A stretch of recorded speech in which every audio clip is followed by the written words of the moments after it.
everyone, it's Shell from Scrap Secrets and welcome back to my channel. For today's video, we're going to be doing watercoloring for my sister-in-law's birthday card, but we're going to be editing the sentiment a little bit to make it fit exactly what I needed. We're going to start off using some stamp sets. This one is called Definition of Friendship by MFT. We're also going to be using Perfectly Pen by Concord and Ninth. And then later on, we'll also be using what's called Pinata Party from Concord and Ninth. I just didn't know that I was going to use it in the beginning. Oh, I am first stamping out the image from Definition of Friendship in some Lawn Fawn Jet Black ink onto a piece of Canson XL watercolor paper. I did have to stamp this twice because was the first time I was using the stamp, and watercolor paper is a little bit bumpy, so usually you will have to stamp out the image more than once. While that dries, we're going to be working on the background. This stencil is from a mystery grab bag from Hero Art, so I don't know exactly what it's called, but I got this a couple months ago in one of their grab bags. They also have some grab bags now, which I wish I would have realized when I placed my last order, but I didn't. So we're going to be using two colors of Distress Oxide, Prize Ribbon and Seedless Preserves to ink up the background. I didn't use any pixie spray on the back of this. I probably should have. It moved just a teeny tiny bit in one area, but I don't think you can really see it unless you're up close and personal with it. The Seedless Preserves I really like because it's kind of a reddish purple, and I really liked this color.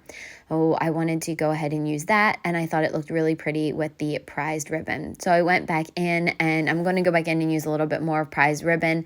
Was just trying to kind of do equal areas of both of the colors and not too much of one. So, and also blending it to get a third color. So put that aside to also dry because Distress Oxide takes a little bit to dry. I didn't want to smudge anything. And now we are going to start on the watercoloring. I used Inktense watercolor pencils, which are one of my favorite mediums. If you guys know me, I love doing watercolor with this. I find it to be the easiest way to watercolor. I'm going to tell you what colors I used. So right now I'm using Fuchsia. And then I also used Lagoon. Lagoon was what I used for the other dress. And it's a little bit more purple than I wanted it to be. I wanted it to be more like that true Prized Ribbon. But as I'm looking at the background of the card right now, it almost looks like a mixture of the two when I mixed the Prized Ribbon and Seedless Preserves. So I think it still matches really well. It does have a little bit of purpley undertones to it versus being more true blue. So I just picked a blue that I really liked and kind of went with it. I didn't do any testing of the colors. I do that sometimes, but then sometimes I just kind of wing it. So you're going to see I left the watercoloring in.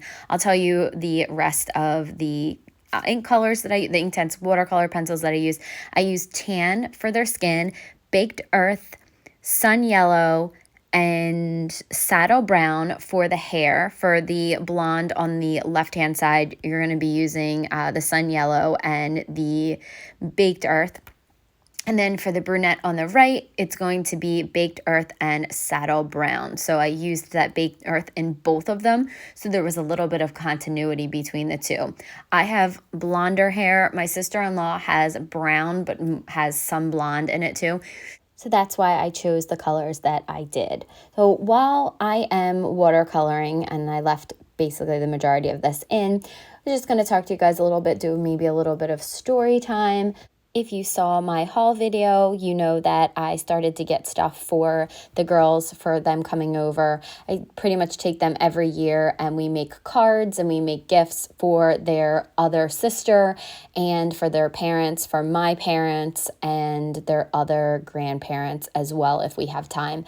Oh, I wanted to do something fairly easy this year so they could get a lot of them accomplished, because their schedules are super crazy. The twins are in competitions now, so they're going to have competitions every other weekend.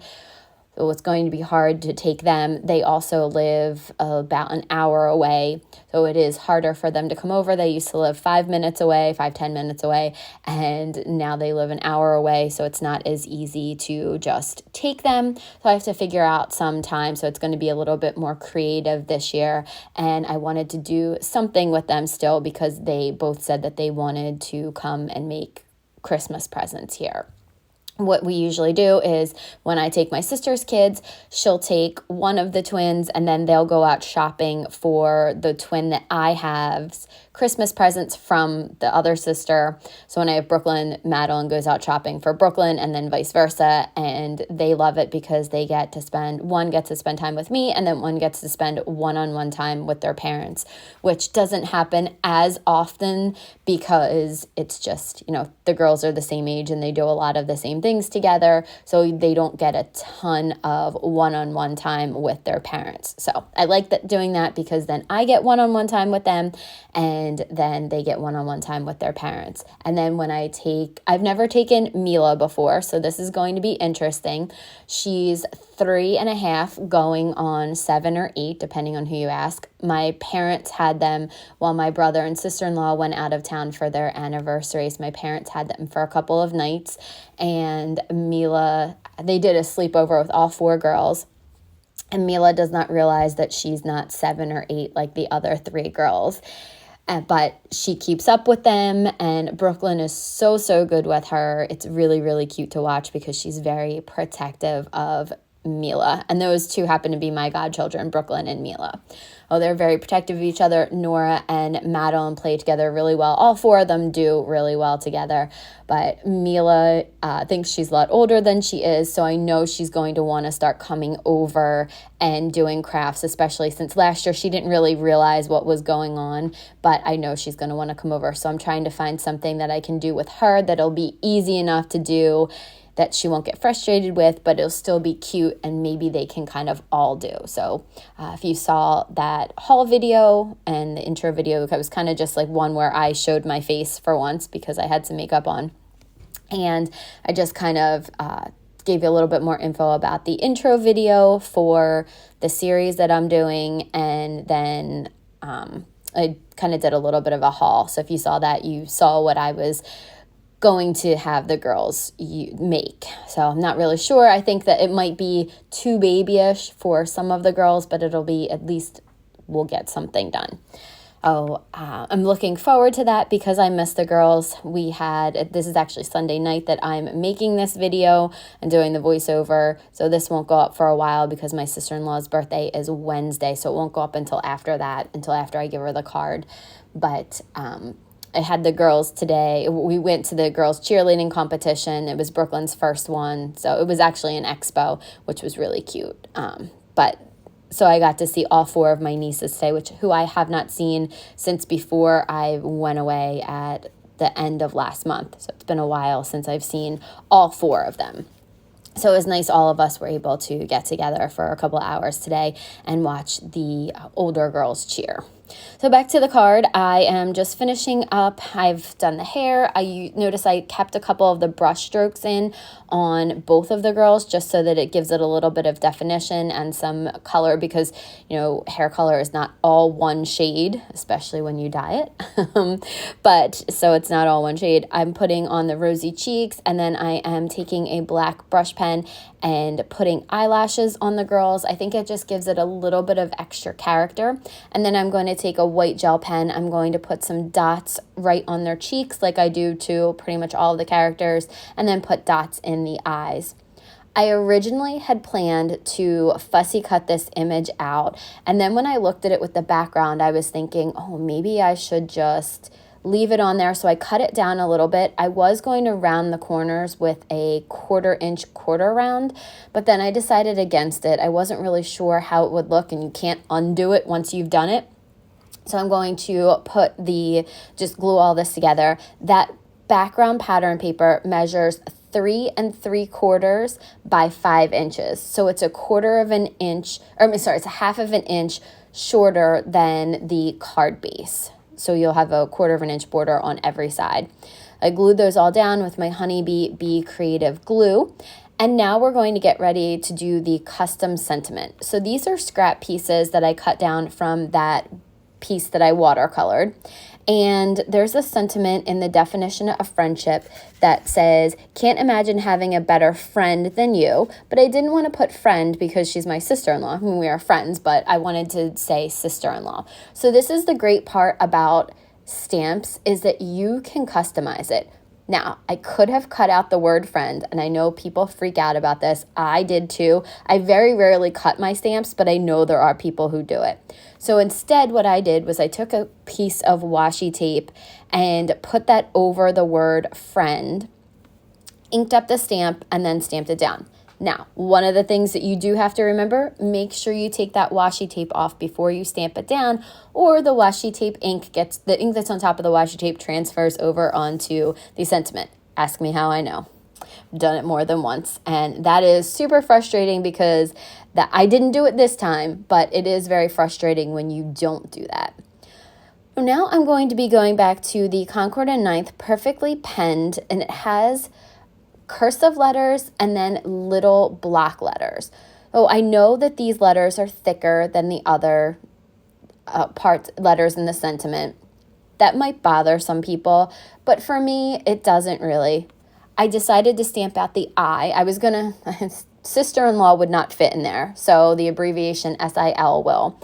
And I thought that I was stamping out the I right in the middle. I thought I was being smart this time and stamping out the I, the middle letter first, and then like I've seen other people do, and I'm like, hey, that's a great idea.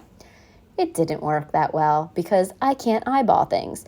Oh, it turns out to be okay, and then I put dots after each of the letters and filled in some of the letters that didn't come out perfectly.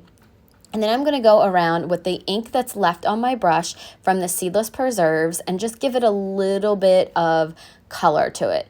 I wasn't sure where it was going to go. I thought it would look cute on the front, but then I probably should have moved the image up a little bit.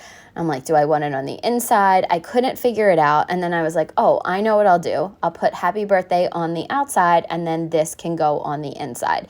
So I'm using that same Be Creative honeybee glue to glue this down. A little bit got out on the left. You will be able to see it in the picture, but I don't think you can see it in real life. I think it's just because the light was reflecting on it. And then this sentiment, the happy birthday, scripty happy birthday, is from Concord and Knight's Pinata Party stamp set. And I don't think I've ever used this one before, so I'm excited to use it. And what I chose to do is I wanted to put happy above the image and birthday below the image. So I just stamped out happy. I just inked up the happy and then stamped that down on the left side of the paper. And then I stamped birthday, but I used a piece of paper because I didn't wipe the happy off and I didn't want to get any of that Y on that paper. So I just took a scrap piece of paper, blocked it off a little bit, stamped it out. And it stamped out perfectly, used my paper trimmer to cut it down. And then I'm using what's left on the prize ribbon brush to go around the edges for happy. And then I'll do the same thing with the birthday with the Seedless Preserves. Again, I decided to do that because at the top there was a little bit more purple and at the bottom there was a little bit more blue. It's really why I decided to do it that way. You could do it all in the same color. It doesn't really matter, but I just decided to break it up a little bit using that same Be Creative honeybee glue to glue it down. And then, of course, like always, there needs to be a little bit of sparkle. So I'm using my Lawn Fawn Sparkle Glaze pen to go over the pockets and the band on the girl's dress on the left-hand side and the little jacket and the hair barrette on the girl on the right. And that's the card. So thank you guys so much for watching. If you have comments or questions, please feel free to leave them below. And I'll see you again real soon for another video. Bye!